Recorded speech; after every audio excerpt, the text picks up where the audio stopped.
Okay, so we're gonna start. And I just want to welcome everyone that was able to come to ARG on Pier 9. And I want to welcome everyone who is joining us virtually. I'm going to give a little bit of an explanation of today's event and then turn it over to Jamie Studley, who's on the board of Build Forward Ukraine.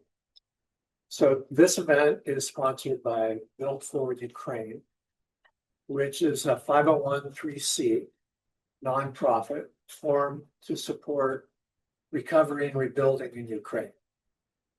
Our current project is the rebuilding of the main campus building at Pier University, also known as the State Tax University. And to that end, Build Forward Ukraine sponsored an international design competition. And that was received over 440 entries from around the world. And the line jury selected Stantec of Toronto in the Toronto office as the winner. And not too long ago, the building committee from the State Tax University and several members of our board on Build Forward Ukraine met in London with Stantec for the purpose of showing and exploring new campus architecture for the building committee. So we visited Oxford, Cambridge, and the London School of Economics. Very successful trip. And now our focus is raising the necessary funds for the design phase of the project. So that I'm going to turn it over to Jamie Studley, who is our treasurer on the board of Build Forward Ukraine, who will be our moderator today. Secretary. Secretary. Thank you, David. I really appreciate it. Wendy was thinking, oh, I'm relieved of that. Let me start with two additional quick introductions.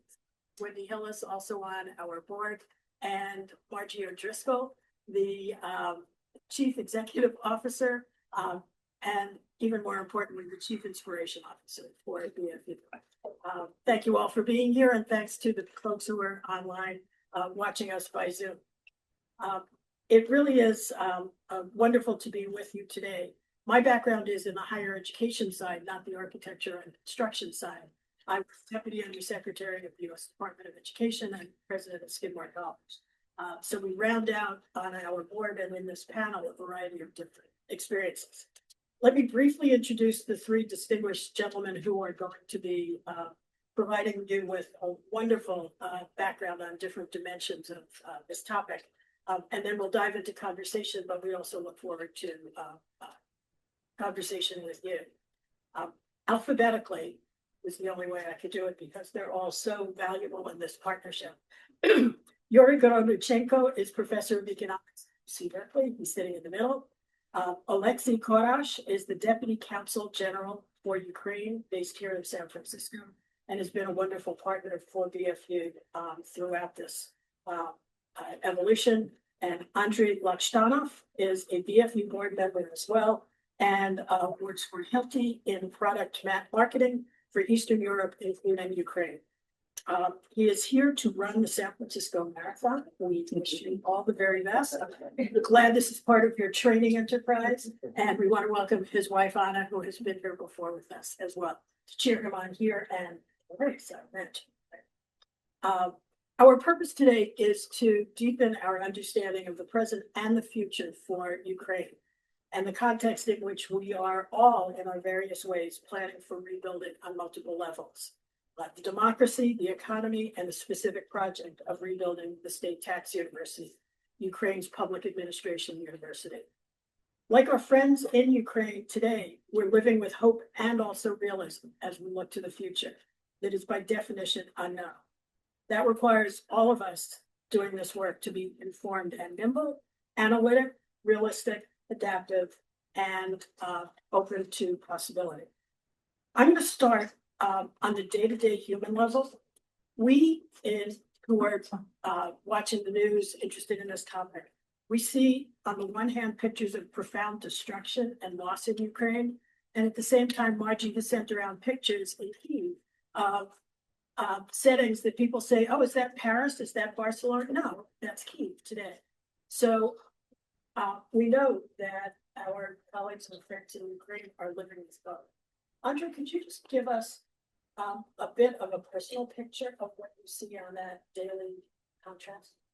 Sure, sure. Thank you very much. Hello, everyone. Once again, from my side, I'm happy to be here, and I'm happy to see all of you being here and stating of your interest, having motivation to support Ukraine, highlighting that you care about something which happens in the world which is not fair. So back to the question.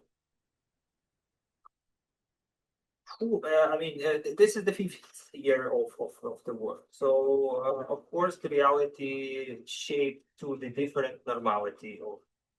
Yeah, unfortunately, today is during the night you have shelling and explosions. During the day, if we would teleport ourselves now back to Kiev, we would spend an hour, and theoretically we couldn't even feel that the war is happening, because you get an Uber from the app, you get a delivery, you do your meetings, you do your business, you do the things. But it can change over the night, it can change over an hour. And of course, in order to continue your life, you have to adjust. And in order to adjust, you have to be resilient in many ways. So in this sense, this is what I would say that what happened to Ukraine, to all the segments and industries and the parts of life. From the personal perspective, life changed before and after.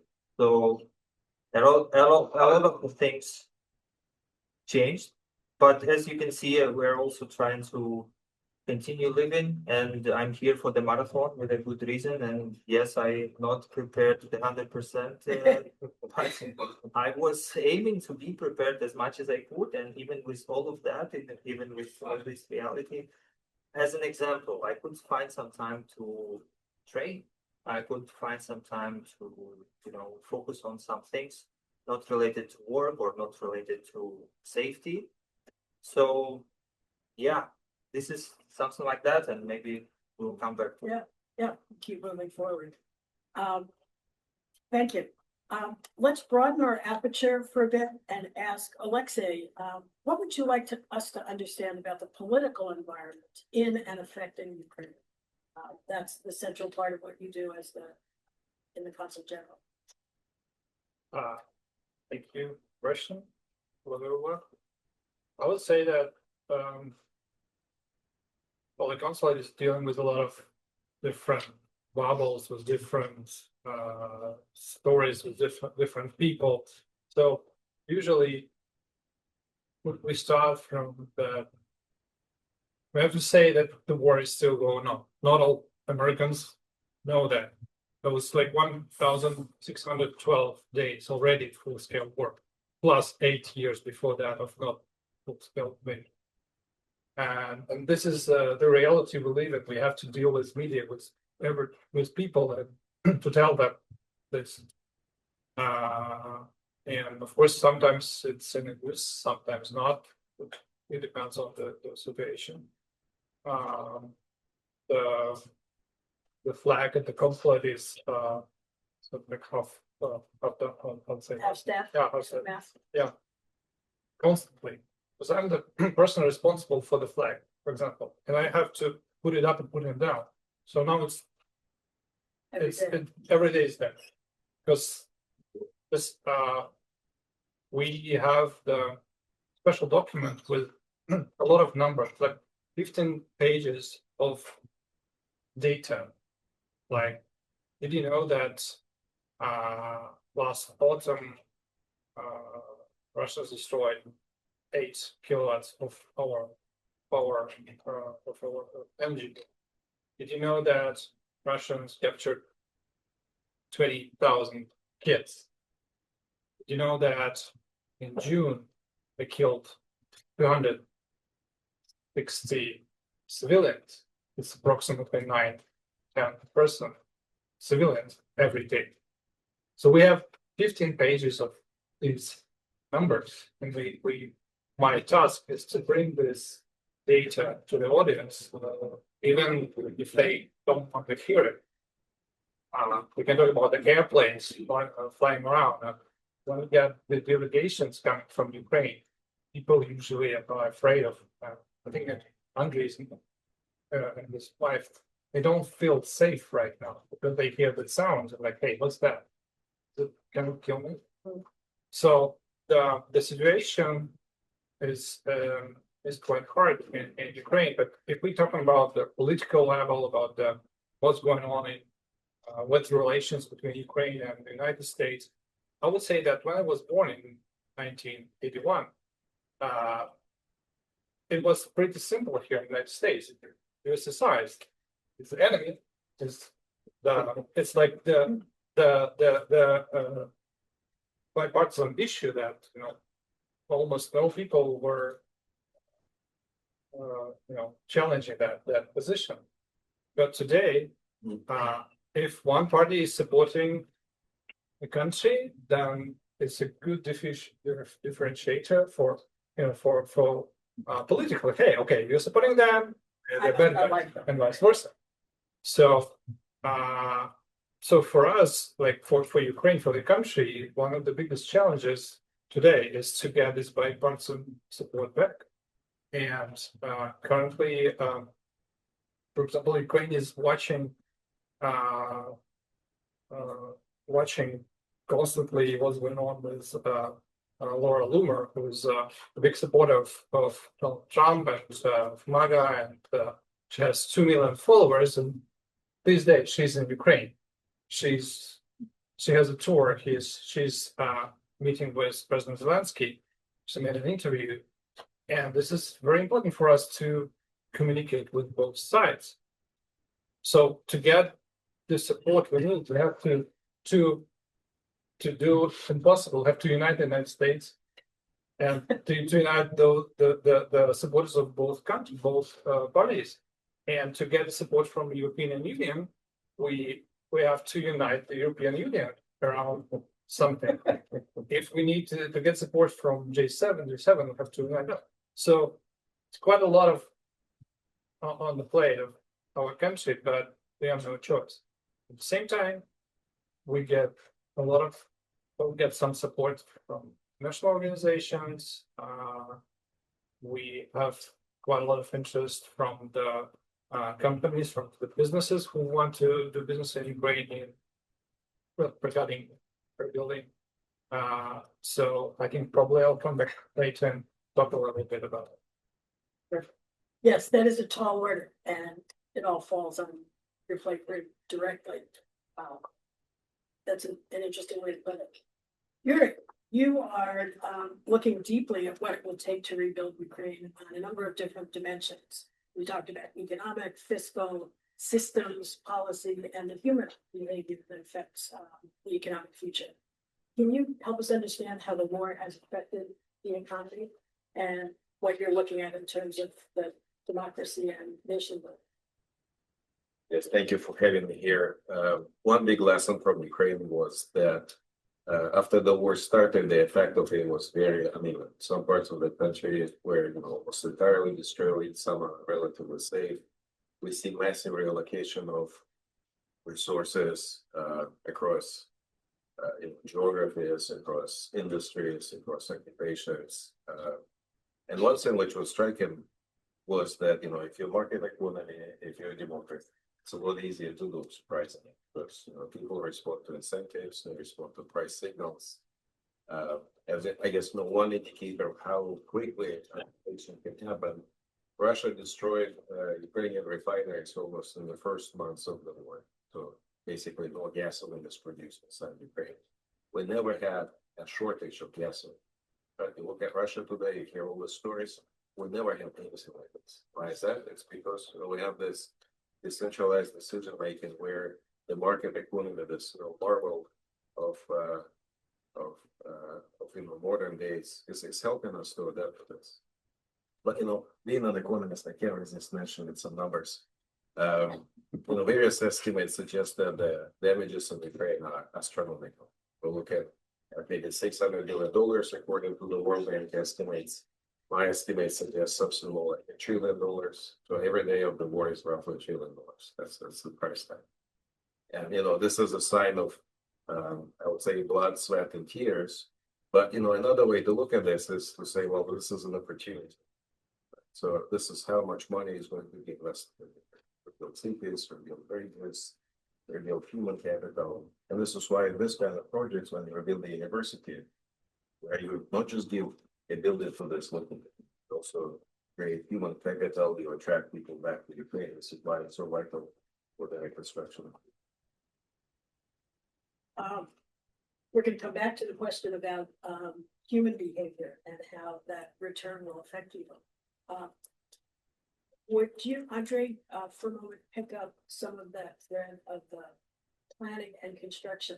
We know that some repair started immediately after the initial bombings, and that was very motivating to us in thinking about what could be done, even in the face of active combat.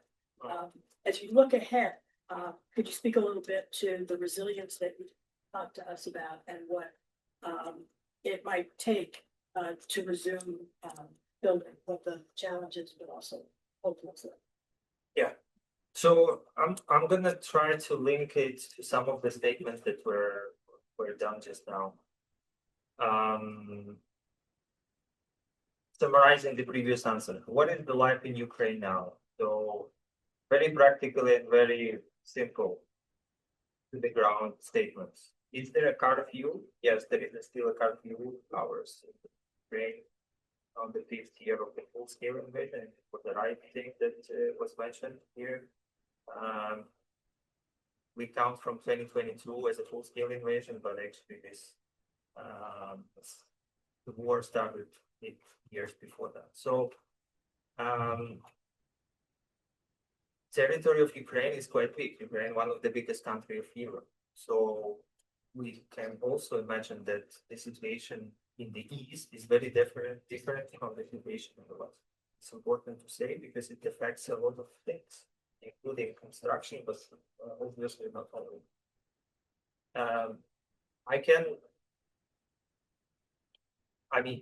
I'm traveling around Ukraine, but I spend most of the time in Kiev, in capital, my native city, and as a capital, it also has this higher importance for the enemy. So when we speak about the number of ballistic missiles, number of other things, of course, it's enormous, and the highest thing is happening in Kiev during the night. But we don't compare it to the eastern cities like Kharkiv or like Mykolaiv that are having much difficult situation, just to mention. So with that, if we link it, how is it affecting let's say, some of the segments or some of the industries like construction? It affects a lot, but as I said, within the resilience, we have to be very adjustable to make things happen. And it's important to because when the war started, I don't know if you had this feeling, but I had. It will be over very soon. Like it will be over. Couple of weeks, okay, couple of months, okay, it will be over. We need to be prepared. We need to be ready. And if I can bridge it to running, it's a very different style when you run a sprint, 100 meters, or when you run a marathon. And it's something unimaginably and unexplainably for me. If you're running a marathon style, but you don't know if it's a marathon, or it's an ultra marathon, or it's something more. We keep moving the goal. And this is unfortunately the situation where we are now, because we started to run as a sprint. We were very much sure that, okay, maybe it's not 100 meters, but up to 1K. So with that, the complications and the reality of this, if we link it to the construction, is it's a big number of things. segments changing. So the commercial, if we speak more in, you know, if we go to the details, commercial and residential segment is definitely not the way it was. However, industry-wise, energy, defense tech, build tech, completely on the other level. This is the reality we have to face. From the means and methods, I have a nice video. And back to linking to the reality of Ukraine. So curfew there, blackouts there, night attacks and everything you see on the TV, yes, it's there. But what is important to mention, it's not only that. So we of course try to live and continue our lives not just from rocket to rocket during the night, but also to have something in between. And this is a really important thing. So with this, I have a nice video a couple of years ago. It was a huge blackout, and like it's winter, it's super dark, and we are going out from somewhere with Anna, and I see very unique picture. So imagine a gas generator, a big one that can fuel the crane. So it fuels the crane to work, complete darkness. Dark, city is dark, everything is dark, so it's like a total blackout. It fuels the crane, and the crane is puring the concrete, so it's a monolithic concrete somewhere on the 22nd floor, and there is another generator standing there for the vibration of this concrete. So for the right puring. And I'm making this video and saying to myself, what kind of the resilience and reality you have to be in when you have, you know, if we would add a siren there, it would be the most apocalyptic thing. So it's like blackout, life threat, and still you have, and this is the Sirens and building at the same time. this is exactly the answer to your question. So somehow, in order to withstand, in order to stand strong, in order to prevail, we have to do that in all of the aspects of the life. And I'm more in the construction, so this is what happens in the construction. And we will maybe touch it in the further discussion, but I hope I answered the question. Okay. David's note was for all of us to try and speak up so that the Zoom can catch what we're saying. That image is really powerful, and you're talking about literally concrete examples of construction. You had some systems and behind the scenes kinds of things that have to be in place for reconstruction, for international investment, for confidence in world systems. And I remember you talked about like the finance systems, the world's confidence in the economy, anti-fraud and anti-corruption. Could you speak some more about those more invisible but necessary components of rebuilding? Yeah, so I often joke that in Berkeley I must be the most conservative person because I was born in the Soviet Union and I know it doesn't work. So I'm very deeply skeptical about planning as a solution to many business problems we have, not just in Ukraine but everywhere else. But having said this, when I look at the scale of reconstruction needs, we definitely need some type of agency. I don't want to call it a central planning agency. I call it a reconstruction agency. Somebody who is going to coordinate, various needs in various places, make sure that there is, tried and tested template, this kind of sense. This is also one place where you can have a lot more transparency about, who pays for what, who gets the contract, is this a fair competition? Basically aggregate information and make it available to anybody who is interested in Ukraine to see that it's fair and square, that contracts are awarded when they're merit, not because of political connection, this kind of stuff. Wouldn't that be nice? You think you could export that? There is already a system. Yeah. We can try, It's always very funny when Ukraine is accused of corruption and you look around and say, actually, we're one of the more transparent countries where you can see how much, officials earn, how much they spend, their families. It's almost unthinkable in many other countries. I'm not going to make any sense, but it's a very special situation. And I think the reason why it's important is because when you look at Ukraine as an investment opportunity, it has to be attractive at many levels, including confidence and credibility. That, this is money well spent, and according to my estimates, we need about $50 billion a year in the fresh investment for 10 years. That's a lot of money. That may seem like an impossible task, but when you look at how much money Ukraine gets in budgetary support now during the war, every year we get roughly the same amount, $50 to $40 billion.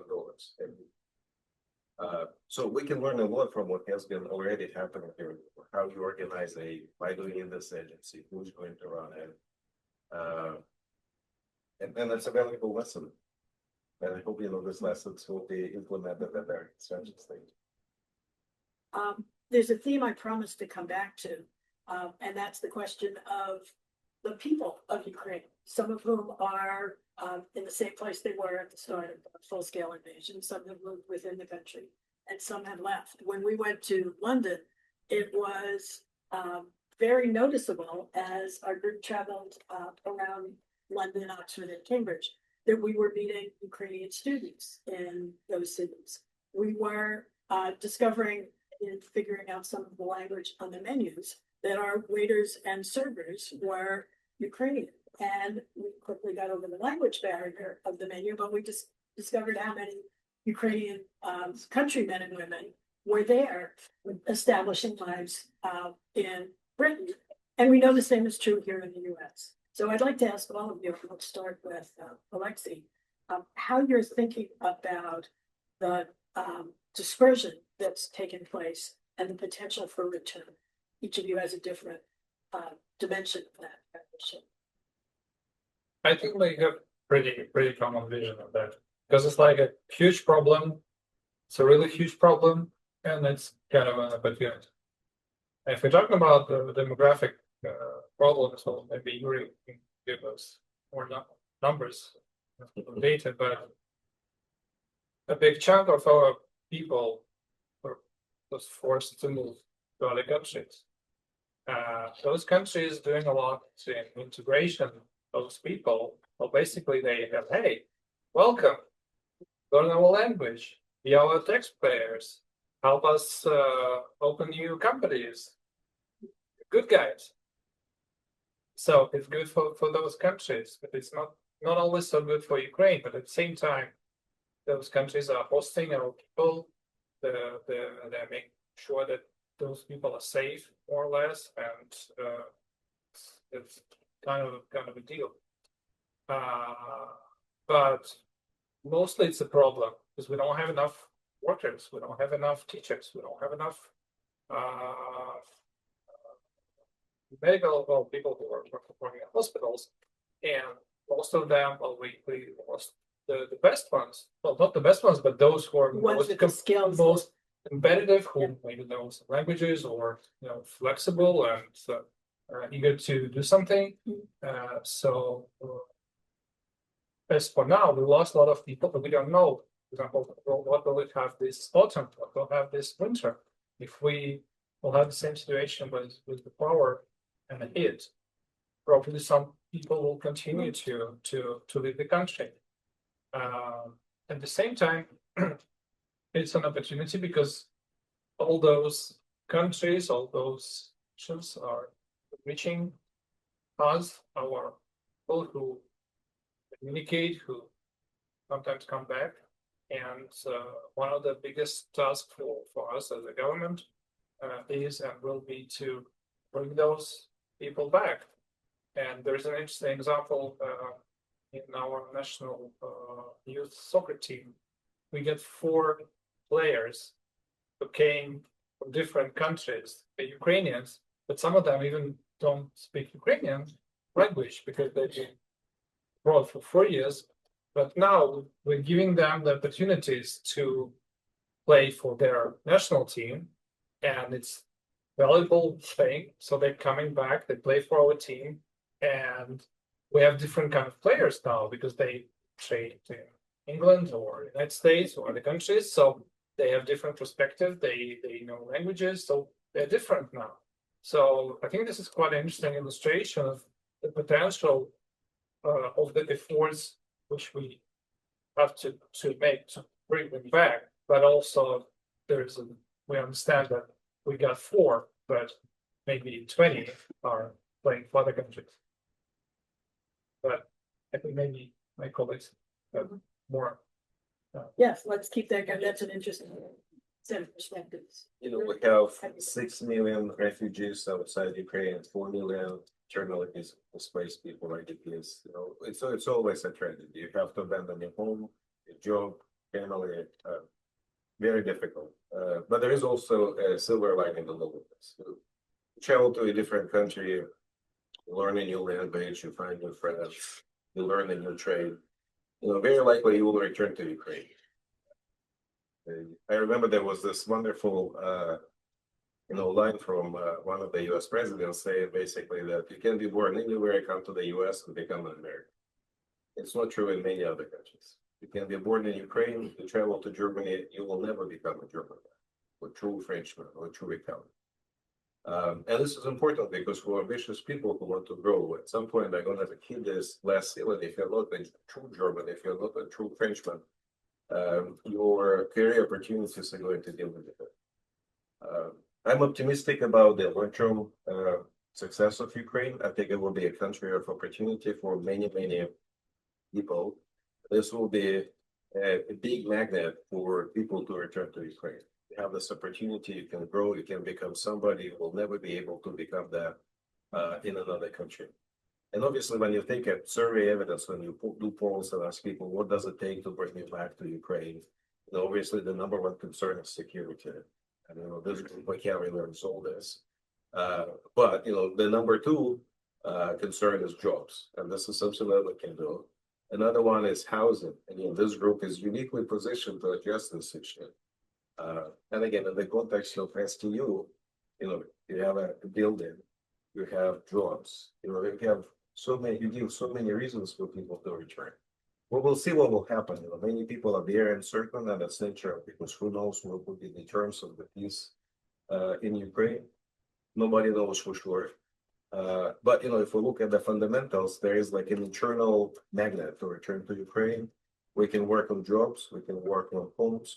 And you know, if security is addressed, I think we have all the reasons to be optimistic about the long-term success and return. I would simply add to your list, I think it was the bullet right after that was education. If places like STU can offer even the preparation for the things that are needed or new fields that they pioneer, that could be. You know, one thing to amplify what you said is that we often focus on physical damage that is done in Ukraine, and it's obviously very, very awful. But you should also understand that there is an enormous damage done to human capital in Ukraine, right? So these kids didn't have proper education because of COVID, now almost 4.5 years of war. The whole generation, I wouldn't say it's, but you know, they will have to have a lot of education for their child. And again, this is where STU or similar institutions may be very, very important, very instrumental to addressing this gap in education. You want to add to this? Yeah, I believe that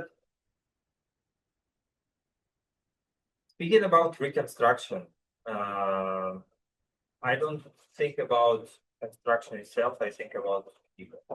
So the people here is the priority number one. We have to understand that every construction happens for that it should be there or something had changed, and this situation that we have it is changing a lot of things. So I would link it to maybe some personal things. For instance, we were here in this office 3 years ago, right? And we were using a lot of terminology, and we spoke about victory. I don't use this word, me personally, I don't use this word at least for a year, maybe for 2 or 3. I don't use this. Why? There are different reasons for different people not to use it or to use it. For me, I'm not using it because after this massive destruction, tragedy, victory for me has a positive connotation. This word is a very positive one. So there is no. I don't link it like this. So the importance of this reconstruction that's going to happen is people, and this is very directly linked to the security guarantees and the terms that we will have a fair peace. Where fair means in quite a big standard security guarantee. And with this is of course a super important thing that we're having with Build for Ukraine and with other activities, that we have to take care about what happens now during the war, and we have to take care about what happens after.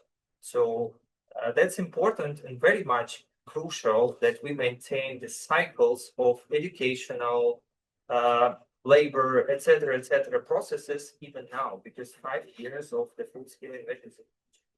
So yeah, it's a full cycle for instance, for higher education.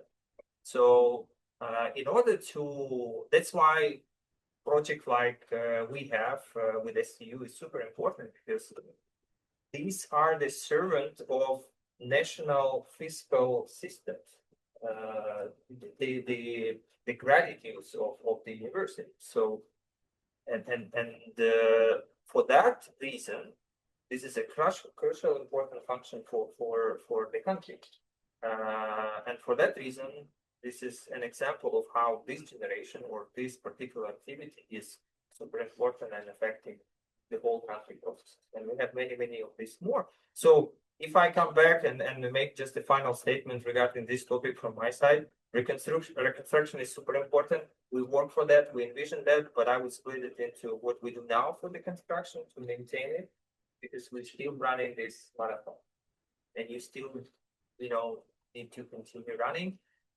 And of course, you need to prepare for yourself crossing the finish line when it will come. But an important thing after the finish line is, the most important thing from my perspective is human care. Thank you. That's a perfect moment to ask if there are questions you'd like to follow up on, topics we weren't able to cover. Okay, who's first? And then the gentleman next to you. Thanks for that background. I should note on your comments, someone going to address some economic questions to Yuriy. Yuriy, can you explain the extent to which there's political and fiscal decentralization in Ukraine, and specifically, who owns what public assets like schools and hospitals, universities, whatever, and roads, and who will be responsible for what parts of the reconstruction? And do you think the current framework will work well, or it needs revision, or how do you think that will work? Going back to the Soviet past of Ukraine, lots and lots of decisions in the government were extremely centralized. Work in a school, the government from Pier will tell you have to have one desk and 2 chairs, and there is nothing you can do locally about that. You can't have 3 chairs, you can have 1 chair. You have to have 2 chairs for every desk. Now, fortunately, after the Revolution of Dignity in 2014, there was a big move to decentralize the government. So lots of things were delegated to the local level, including education. So if it's a high school, a middle school, a elementary school, a kindergarten, this is now the responsibility of the local government.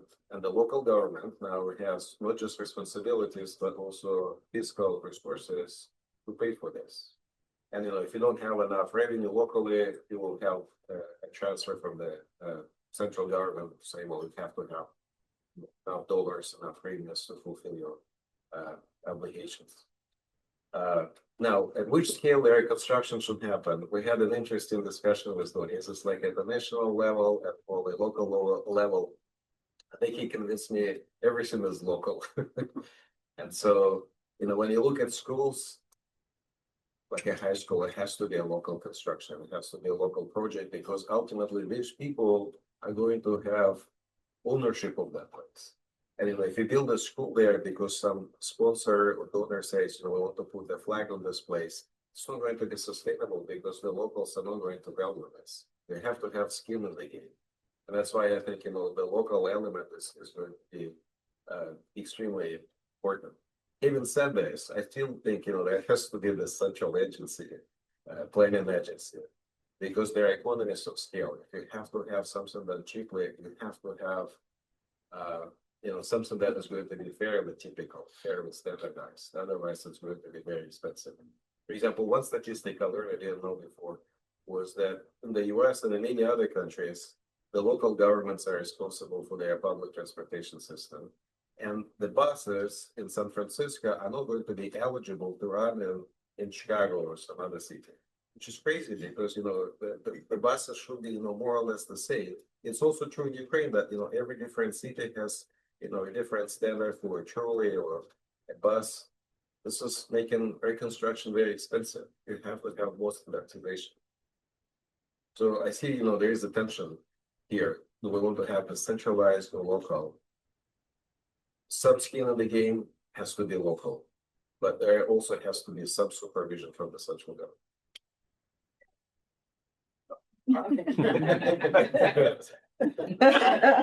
I would like to add to that. I would like to add to that, just echoing to what was said, because from my personal perspective, it's about the mix. Same it was as mentioned by Yuriy, and I would just bring a couple of on the ground examples. We have a city of Irpin. I don't know if you heard it, but it's a suburb of Kiev, actually the city that stopped the invasion in Kiev through the destruction of the bridges, through the defense lines, through a lot of sacrifice. That's this city too. And in our group of when we started the cooperation with you guys, meaning our US supporters here in the Bay Area, we had a mayor of Irpin in our group that I was personally invited to. So one quote from him, and this is the example of the city that was occupied and then deliberated. So Irpin was deliberated in I think March, April 2022. Lots of destruction, lots of things, and he is explaining very simple domino effect. In order for me to generate economy as a city mayor who is taking care about this, I need the most important thing for me is a kindergarten. Yeah. Because it's a domino. If you're a parent, this is how you generate the profit. This is if you don't have a kindergarten, you will not put your kids there, so it will not allow you to go. Yeah, that's a domino. So that's what he said that we will help back then with another voluntary organization doing the fast recovery of this thing, because this is the priority. But why I'm bringing the example of this city? Because this city actually covered more than 60% of the buildings that were destroyed. So it was reconstructed. Yeah. Reconstructed. And how it was done? It was done in a very local, direct linear connection. Because, for instance, we were in the kindergarten together already in 2023 when we hosted David, Margie, and more people from US. And we were already standing in the kindergarten in the early school that were just about to finish and cross the line to draw. And it was purely financed by Baltic countries' government. Just one example, and we have tens of them there in the city. Whether it should be somehow ruled by the central view of the norms and the regulation, for sure. Should it be accepted and, let's say, approved by the local community? For sure as well.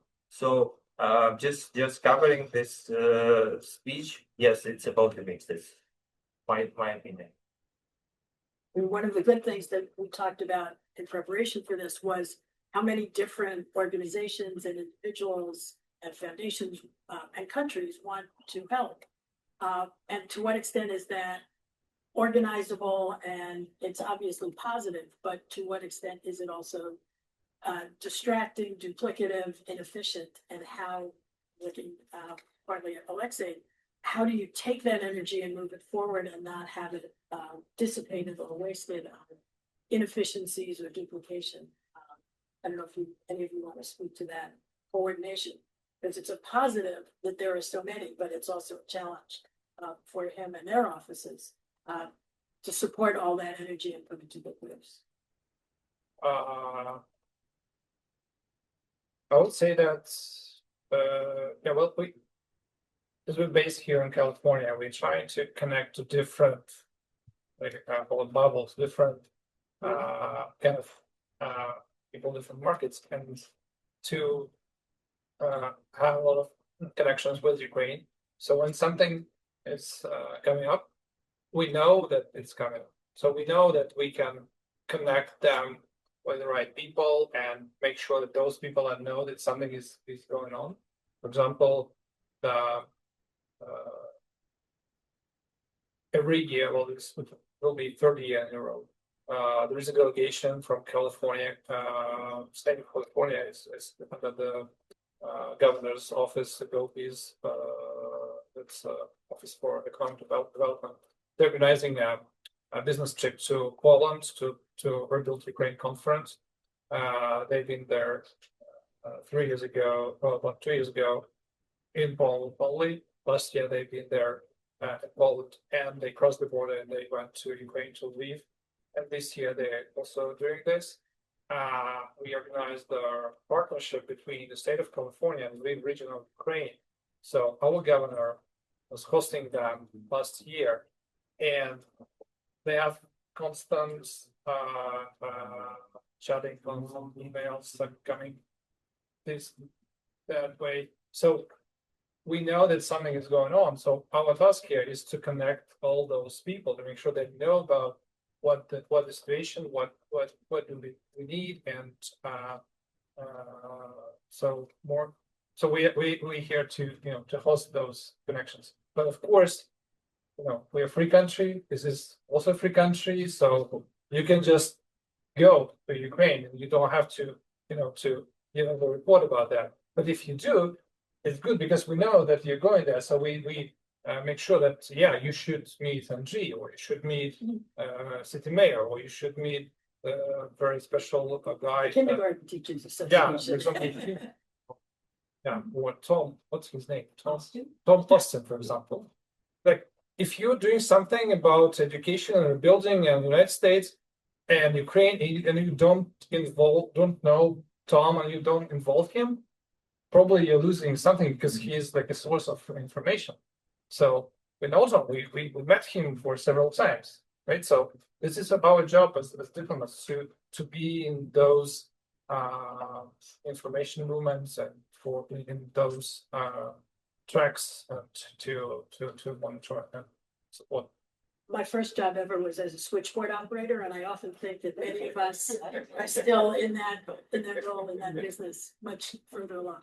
You had a question as well. Yeah, well, I have several, but let me just follow up on one we've asked also about decentralization, particularly the reconstruction of the state tax university.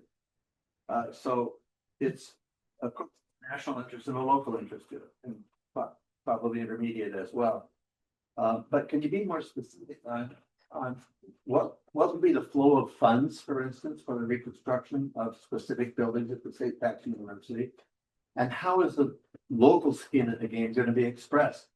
Are there transfers, central local transfers to help out here, like block transfers or something where, unstring or untied monies that the locals can decide how they want to spend? Or do they have to generate out of their own revenue to match? Well, the state tax university would be run by the federal government. Right. Well, Yeah. the state tax university is kind of interesting because it doesn't report to the Ministry of Education. It's a creature of the Ministry of Finance. Yeah. But on this question, I'm wondering whether David, Margie, or Andrii might have. Did you have a question? I had a question, actually. Okay. David, do you or Margie want to try and pick up on that, because I think you are the experts on how STU work might evolve. Well, I think that what Tim is asking is, where's the flow of money? Basically. Yeah. And that's what we're trying to figure out right now. And as you know, and so I would be interested in the comments you might have on that, because our understanding is that maybe our project might be part of a larger contract that's flowing. Well, I can tell you this, when the US invested heavily in the reconstruction of Europe after World War II, there was this rule that US is covering 90% of the project or 80% of the project, the rest, 10%, 20%, has to be financed by the local government. And when I say local government, I don't mean like, local municipal government, like the French government or German government.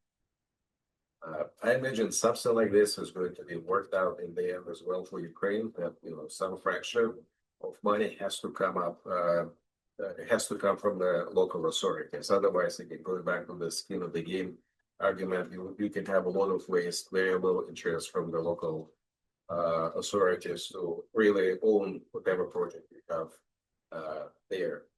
Now, SQU is an interesting creature because it is a university, but it is not a part of the kind of Ministry of Education. And the part is reflecting the nature of this institution, that they have to train, government officials, how to collect taxes, how to do custom inspection. So it's kind of very specialized. The way I see it, if I were a Minister of Finance, I would have a budget line say, this is the amount of money we can pay for the reconstruction of this site. And then I would send a letter to whoever runs this reconstruction agency and say, well, now we have to find money for the rest, 80% or 90%. Let me add a little bit of this. This university, like as a person and Ministry of Finance, so it's like people think that this is a person who is giving money, but the main task of the Minister of Finance is not to give money, right? And this is what they study at this university. Yeah, obviously no. But if we speaking about the reality is that the war is still going on. As we're talking about things which are happening right now, and at the same time we're talking about things in the future. And right now, I don't think that we have resources for that, because we have to, feed the army. We have to buy arms. We have a lot of things we should do right now. At the same time, we're in discussion about the future, and that's why it's so hard to understand where those money will come out later.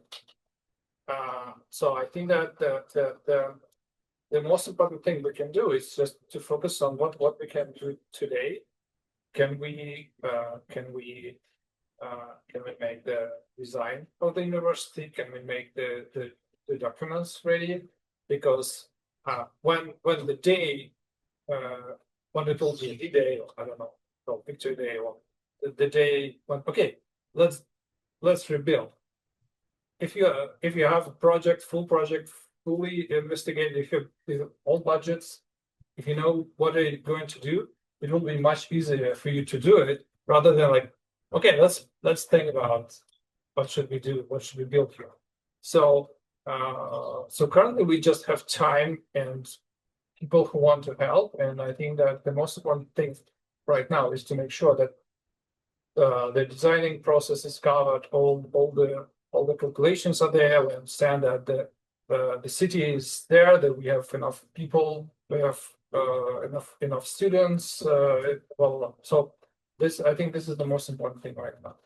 So let me just make that a little bit more practical. Then we've got two more questions, and I think we will break after that.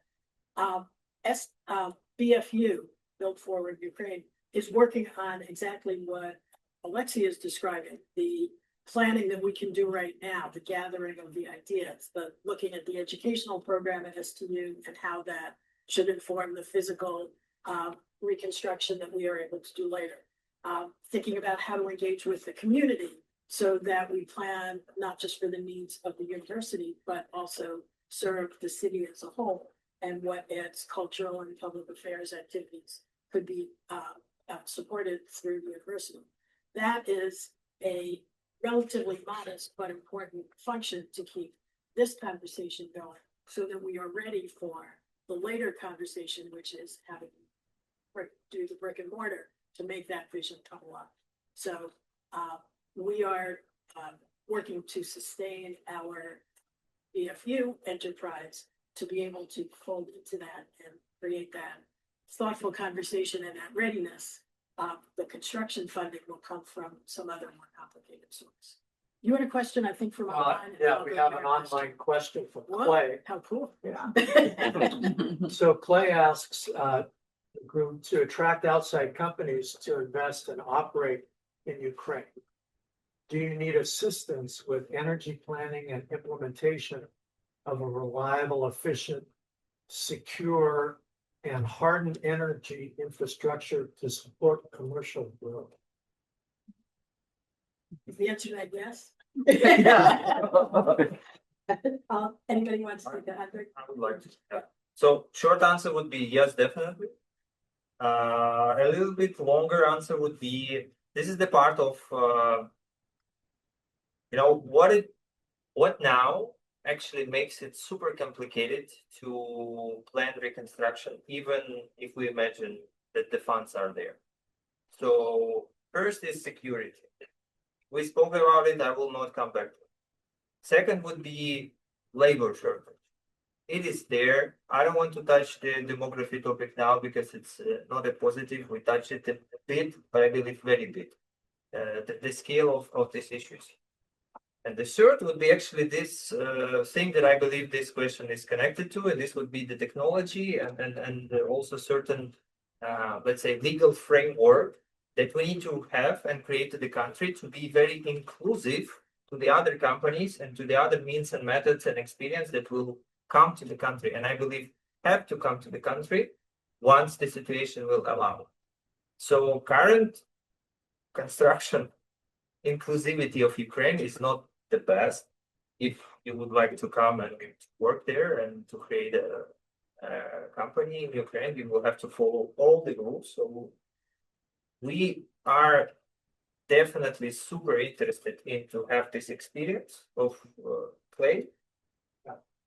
What Clay you are asking, and thank you for the great question. And this is one of the things that I believe is crucially important to integrate and to have the reconstruction happening in the right scale when the time allows. No, I would add to this, when we think about reconstruction, there are lots and lots of preliminary steps we need to make. We need to make investment, so to say. And it sounds like, it's real money that has to be spent on building a bridge or something like this. And some of this is definitely true. But a lot of what has to happen is this, soft infrastructure, if you will. It's about institutions. 15 years ago, Ukraine was one of the worst countries to do business. Right? So the World Bank was, calculated various indices. It would take a year to connect to the electric grid. If you want to reconstruct, you can't have this kind of stuff. You have to connect to the grid within a week, maybe a few days.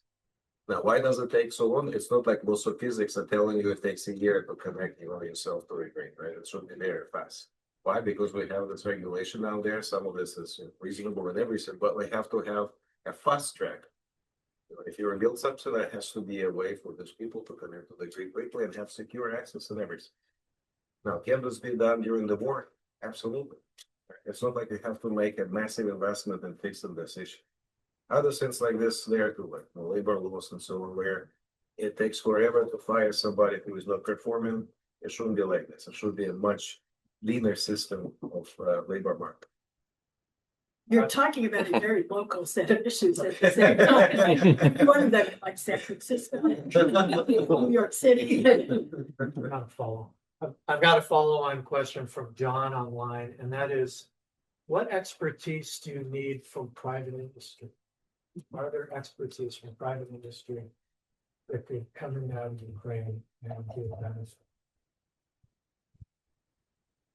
I would say this, as somebody who was studying various reconstruction efforts in Iraq and Afghanistan, and this was reinforced by my conversation with Donya, there are lots of companies there, big contractors, who already have a lot of experience. Like Bechtel was very much involved after the Iraqi invasion of Kuwait. They did a lot of projects afterwards. I'm not sure if those people are still around, but I hope that there is enough institutional knowledge in this kind of companies that they can bring to Ukraine and say, we can operate in hostile environments. We don't have to have perfect security and everything. So something like there is knowledge out there. I'm an economist. I don't know how to build a building and it works. So, but these guys know how to do it. And we need to bring them. I would add to this, like a short answer to this question, the previous section, question, because they're pretty close, is that I believe that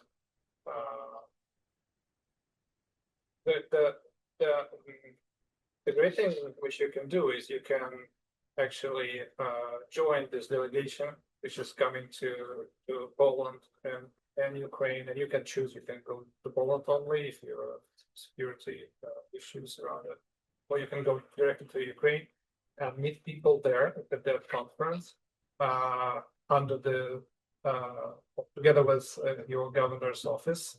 So it's a delegation, and we put when we've been preparing that memorandum of cooperation with the state of California and with region of Ukraine, we put energy there, we put green energy, we put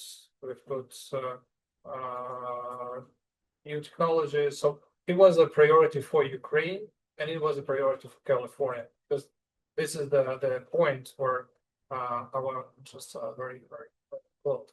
Also, I would say that our Minister for Energy is current minister is a very professional person.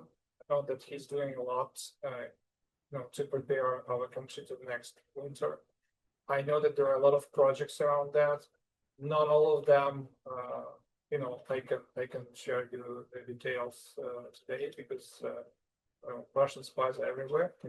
But I would just say that a lot of things are going on right now in this particular area of energy and grids and all kind of distributed energy. So if you feel that your technology, your company could be useful somehow, join the delegation, go to Poland and Ukraine, meet people there, and present your technology, and maybe something will come up from that. Because what the most interesting feedback that we've got from those guys American guys who went to those conference, that they said they got that message that if you want to do something, go and talk to people and try to do something. Because if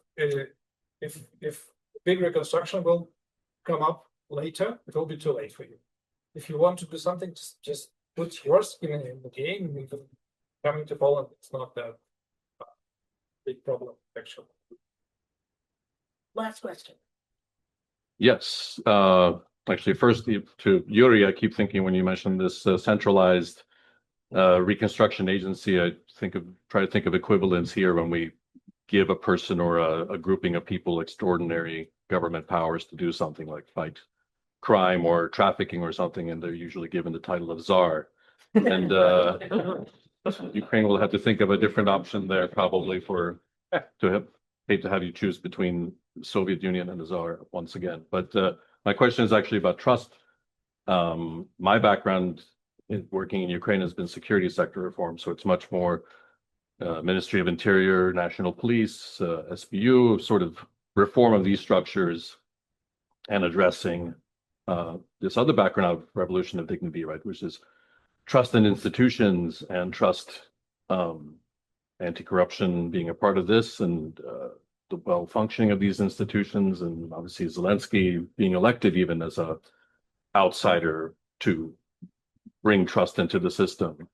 For us, when we worked on this topic, it was clear that when it came to police and the justice system and security providers, right, the war has inflated that trust. Of course, you want to, during wartime, attack from the outside, you want to trust the local police or the local judge or any government official, right? But then what happens when peace comes along is what you're trying to prepare for. So on this topic, I know it's it's a different story. It's not as security related, but do you think that if peace comes tomorrow and all of this money is to be distributed and to go to different places, including hopefully to STU, do you think the government is ready to, let's say, jump back into that and let's say make sure that decisions are trusted by citizens. You know, there was this famous exchange between Gorbachev and Reagan when they signed the arms reduction treaty, when Reagan said, we trust but verify. Yeah. Right. It's always a good idea to trust but verify. That you have to have some record of who did what. It's open books, anybody can inspect, and transparency is a very powerful tool to prevent all sorts of corruption that may happen at all sorts of levels.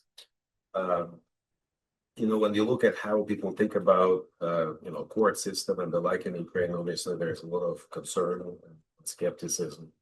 But one reason why I'm more optimistic about this is because, you know, what we see in Ukraine is not something that we saw this in Poland and Hungary and many other countries. And the transition to the European Union was this powerful anchor that helped to overcome vested interests and reform these countries into what they are. It's hard to imagine that Poland has now $1 trillion economy. Right? If you go back 30 years ago, it was much poorer than Ukraine. Fast forward 30 years, it's a modern country, lots of functional. I mean, I wouldn't say everything is great, but it's definitely much, much better. So if these guys can do it, I'm pretty sure we can do too. With that, thank you very much for your patience and interest. Thank you to a wonderful panel. Your thoughtfulness and the range and depth of what we've discussed is really tremendously valuable. Thank you to my colleagues on the BFU board and to David and his team for hosting us. I will just say, we know how to reach you, but if there's anybody else you think would be interested in being on our mailing list, knowing more about our activities, let us know. Let us know if there are things you think would be interesting. Would you like to have a conversation in your living room with people who'd be interested in this work? Do you have suggestions of things that would help illuminate all of this as we go forward? And if you have skills that you'd like to offer BFU as we do the work that we have just described, we would welcome those. We're operating on a shoestring and a lot of love in order to be in this, and Margie and David and others have brought us into this conversation in a very significant way. And we want to be able to continue to that engagement and effect to the ends that you've all described, which are giving us hope in a time that is dark. Andrii had said, you know, we have to think about a time that is difficult and also maintain hope in the future. There's been a lot of destruction. And we realize that our own country is facing a lot of valuable, precious things have been harmed and attacked. And this is not just Ukraine's problem. This is something we all face in terms of preserving and rebuilding institutions that are precious to our country. So that is another form of brother and sisterhood that we have. So thank you all, and leave us notes or stay in touch and get back to tell us what we can do. Thank you again, David.